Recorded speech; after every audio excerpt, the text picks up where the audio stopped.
Are you overthinking? Probably, if you're watching or listening to this. How do we get all these awful, annoying voices that keep us overthinking out of our head? Now, I've been a terrible overthinker.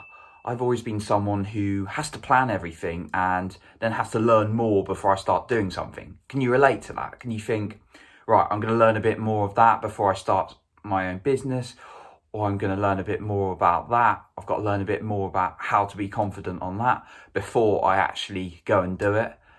And you overthink it, you overplan it, and in the end, you don't end up doing anything. But the thing is, progress and confidence comes from progress, and progress comes from taking action. And that's what stops the overthinking. What's happening when we're overthinking? When we're overthinking, we are not living in the present. I'm going to keep this in the middle. We are living in the past or future. Usually the future. Because when we're thinking about the past, we're thinking about all the things that have happened, or maybe we've felt, if we're overthinking, it's probably things we felt bad about and how they're going to influence the future. When we're thinking in the future, we're starting to worry about all the things that may happen. And it's usually a case that overthinking means we're not able to focus on the present. Now, when we're in the present, that's when we can focus on one thing at a time. And thinking about the future doesn't mean we're thinking about a month's time, a week's time, or a year's time. I didn't say that in any kind of particular order. That's not how it goes. Week, month, year. But when we're thinking in the future, it can mean the same day. We can think about what we're doing in the rest of the day, and therefore we're not able to be present. So focusing on the present is how we can start to reduce the overthinking. And I've been terrible for this. I've always been, right, I need to do that, and that. And then I'm like, right, I'm going to do that. And I get excited about a goal. And then suddenly I start to do bits and I think, oh, God, there's so much to do. And sometimes it's put me off doing something. And I'm overthinking. And when I overthink so much and start worrying, it actually impacts my mood. And then I start feeling down and really anxious about things. So therefore, when I started to focus on things one by one, it's made me feel so much better. So for example, today I've got about 5-6 things I've got to do, major things, and I've got little things to do alongside that. But right now I'm focusing on making this bit of content because I think it's going to help other people understand that they're not alone in this overthinking world. But by focusing on the present, that's going to help them become more productive, and also help your mood in terms of stop worrying or feeling anxious about things. Also, there's a couple of books I've been reading recently. Now, I love my books, whether that's a paper copy of a book or whether that's actually an audio book or a podcast or anything, or a Blinkist. If you haven't heard If you haven't heard of Blinkist is an application where it summarizes books into 15 minutes. So I highly recommend you check that out. Blinkist didn't tell me to say that. I just think it's so good. So I love learning constantly. Now, there's 2 books I recommend recently. Sorry, I went off on a bit of a tangent there about my learning. Anyway, the 2 books. One, Atomic Habits by James Clear. Now, this talks about how we can use our habits to form our lives. And James Clear does a little bit on YouTube about our habits. And really the focus is on looking at what we want to do each day and how we can make habits to get to where we want to go to. Now, goals are really, really good to aim for, but rather than thinking what you've got to do in each step, it's about who you need to be, what you need to do every single day. And that's a really important message. By focusing on the present each day, what you need to do in terms of habits, it's focusing on who you need to be rather than what you need to do. And that's a really strong thing, I think. And I've become obsessed with habits. And by focusing on what I need to do each day, it helps me reduce my overthinking in terms of, right, I need to do that, and that. I do have a rough plan, but don't make it too detailed now in terms of hitting my goals. I just focus on the targets I need to do each day, who I need to interact with each day, what my word count might need to be, what videos or podcasts I might want to make each day. Not that I make a video or podcast each day, but I have different habits each day.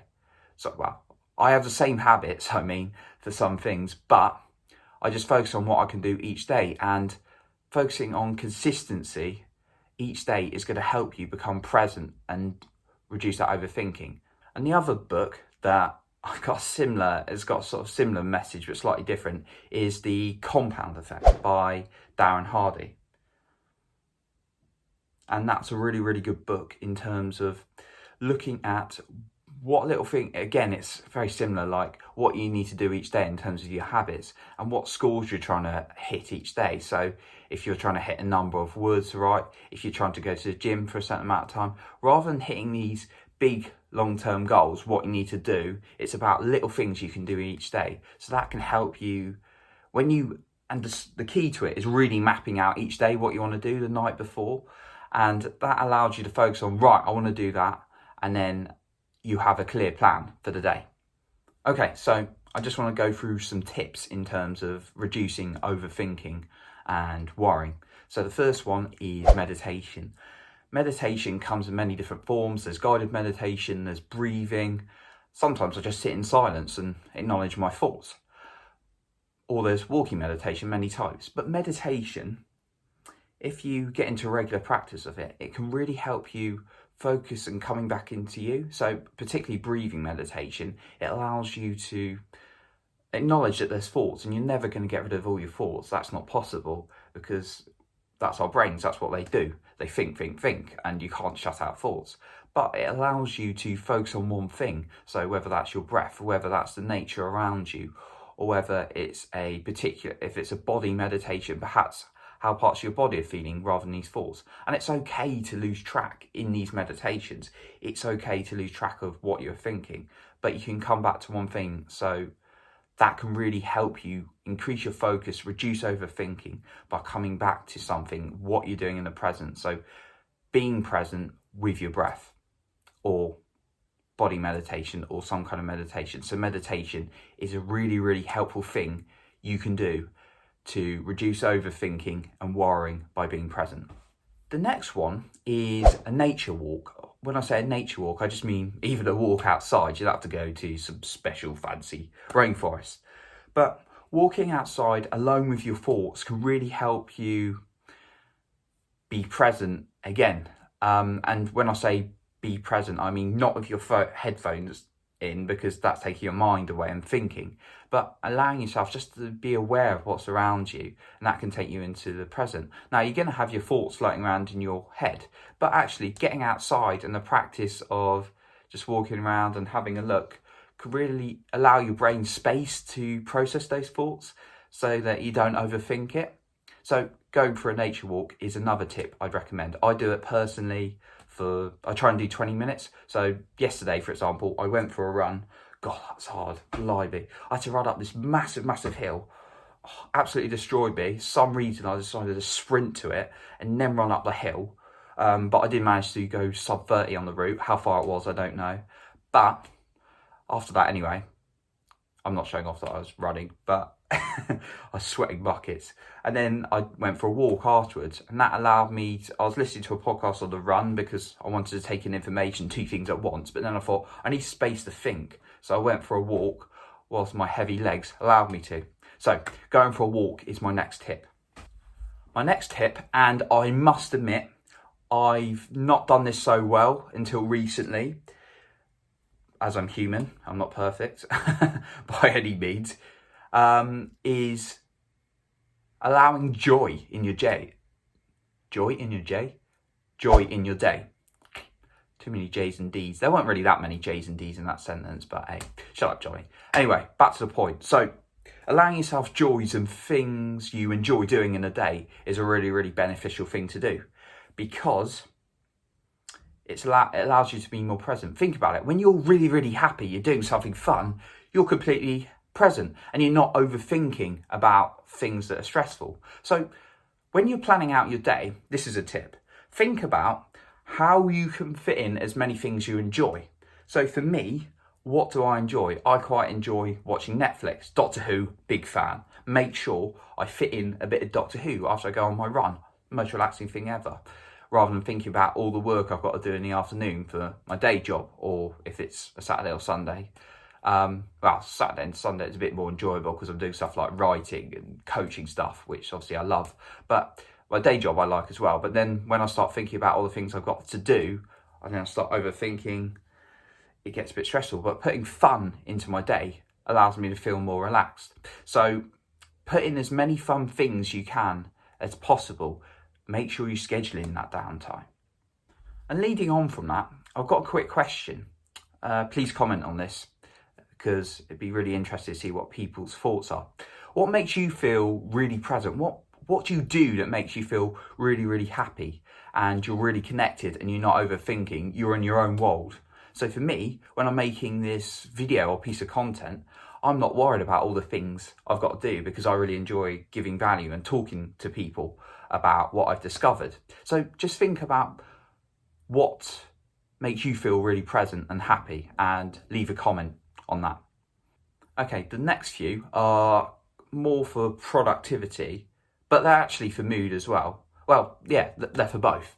So the next one is getting it down on paper. So our brains have so many thoughts in our head, and sometimes it can get a bit overwhelming. We start overthinking, I've got to do this, this and this, what's so-and-so saying, or what happens if I don't do this? And then it can make us, like I said, a bit overwhelmed. So writing it down, just sit there and then a couple of minutes, maybe 5 minutes, just write down everything that is in your head. Just writing down everything that's in your head of what you've got to do for the day. So your to-dos, what you've got to do. And then what I want you to do is then to start thinking, right, what's a priority and what's not? And then just focus on maybe the top, maybe two, maybe three things you want to achieve for the day. So getting out of your head allows you to see what all the challenges are.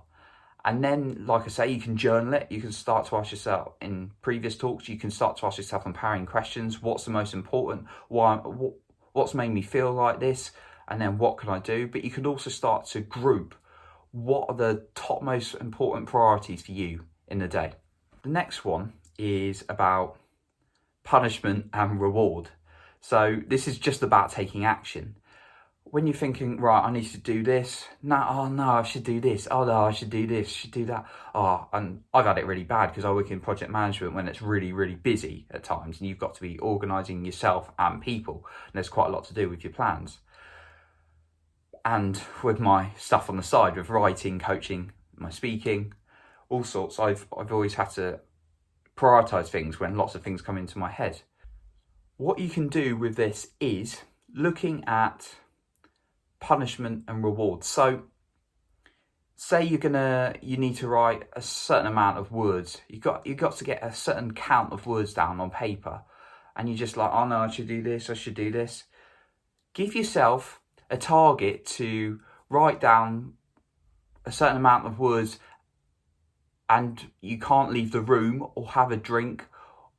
Obviously, don't suffocate yourself. You can't go get that coffee. You can't go get that tea. You can't even leave the desk until you've done it. And that'll help you take action in terms of, all right, I'm going to start this. Oh no, I'm going to get up. Because when you take action, you start to build momentum. So giving yourself little assignments, but giving yourself strict punishments is going to help you as well. You could also, like I used the word reward there, you could reward yourself with something for doing a small thing. So you get a 10-minute break, although you should be giving yourself breaks anyway. Or you give yourself a little treat if it's a really hard thing. But if you keep giving yourself treats, you might run out of treats. So I use the punishment way in that, Johnny, you're not allowed to leave the room until you finish that. So that can be a really effective way of just taking action. And when you take action, you start to overthink less because you start to build momentum. My final point for reducing overthinking and worrying is to start movement. So you often find that you overthink or you worry when you're static. You might be on the sofa, you might be sat at your desk. Get up and start moving. So you don't have to be jumping up and down. Don't know why I demonstrated that. And hopefully you knew what jumping up and down. You can just be walking. You can jump up and down, Or you can just be walking, or you can go for a run. Just do something. Just get that blood flowing again, to move your arms, do some stretches, do something to get you going again. Because when you start moving, it starts to get your brain going again and starts to get that blood flowing. So that can help you become present again and get your blood start moving, and then you'll start to overthink and worry less as well. That's a wrap up for today. Now, I've given you those tips on how to reduce overthinking and worrying. You may like to try some of these, and you might be thinking, okay, Johnny, yeah, it's easier said than done to stop overthinking and worrying. Yes, but that's true with so many things in life. You've got to take consistent action or habits. You've got to take action in order to change what you're doing now. So if you're starting small to reduce this overthinking, one of the tips I've shared, or something else you can think of, maybe I've given you ideas today, you've got to actually do something to change how you're feeling. Because if you keep doing what you're doing, you're not going to change. And of course it's easier said than done, but that's like anything, but it's worth putting the effort in. So go away and take some action and habits, and allow that to help you reduce your overthinking and worrying. And I'll catch you soon.